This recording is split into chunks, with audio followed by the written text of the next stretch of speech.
Mwekezaji wa klabu ya Simba kwa nukuu ya vikao ambavyo hivi sasa vimekuwa vikifanyika na viongozi wa klabu ya Simba na wanachama wa klabu ya Simba ni kwamba kuna listi ya wachezaji watano ambao ni lazima waondoke na waachwe kwenye klabu ya Simba. Sasa kumekuwa na maswali na hata wachezaji pia na wao wamekuwa kijiuliza maswali kwamba je, ni mchezaji gani ama ni nani atakayeweza kuondolewa rasmi kabisa kwenye dirisha kubwa la usajili na kupewa thank you ndani ya kikosi cha wekundu wa Msimbazi, kwa kutokana kabisa kwamba ameshindwa kuapprove na kuonyesha kwamba ana uwezo wa kuendelea kubakia kwenye kikosi cha Simba. Kwa hiyo hivi sasa unaambiwa mwekezaji wa klabu ya Simba ni kwamba aliweza kuwapongeza Simba kwa jinsi ambavyo ilikuwa imeweza kufanya turnaback nzuri kabisa ya kuweza kushika nafasi ya pili na kucheza pia hata finali ya michuano kombe la shirikisho, lakini kwa this time ni kwamba wanaangalia kwa next schedule na next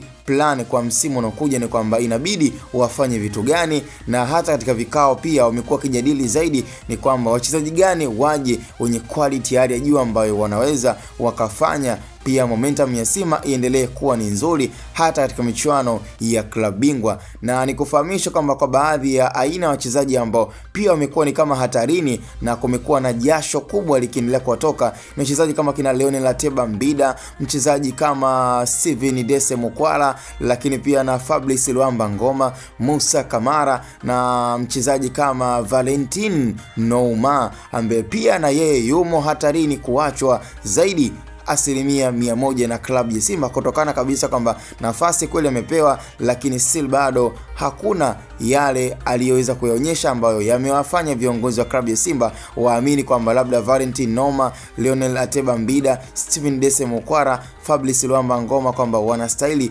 kubakia ndani ya kikosi cha wekundu wa Msimbazi. Ni listi ya wachezaji watano ambao tayari wapo kwenye kikao cha wanachama uongozi wa klabu ya Simba, na pia hata kwa mashabiki pia wana nafasi ya ushauri wao kuhusu wachezaji ambao inabidi waachwe ndani ya dirisha kubwa la usajili. Sasa ukiwa kama mdau wa soka na ambaye uko sambamba kuweza kufuatilia klabu ya Simba inapoelekea na inapostahili kuweza kufika, unalipi la kuweza kushauri kwa wachezaji ambao wanastahili kuweza kuondoka katika idadi ambayo nimeweza kukutajia? Je, unahisi mchezaji gani ambaye inabidi aendelee kubakia ndani ya kikosi cha wekundu wa Msimbazi? Alafu pia utadondosha idadi na listi ya wachezaji wako ambao unahisi wanastahili kuondoka kwenye kikosi cha Simba Sport Club. Hii ni Hatoboy Media, cha msingi sasa kuweza kusubscribe, kulike na kucomment.